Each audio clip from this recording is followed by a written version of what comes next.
बोल रहे हैं जो मेरा गाड़ी नॉकिंग करता है। हाँ देखिए 1 नंबर काम कर रहा है। हाँ। 1 नंबर हम लोग के यहाँ पे चेंज हुआ था। हाँ 2 नंबर काम नहीं कर रहा, 2 नंबर खराब है इनका ये। देखिए कोई 2 नंबर काम ही नहीं कर रहा है मशीन का।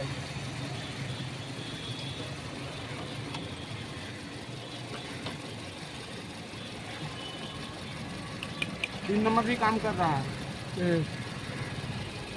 तो है क्या? 4 नंबर भी काम कर रहा है।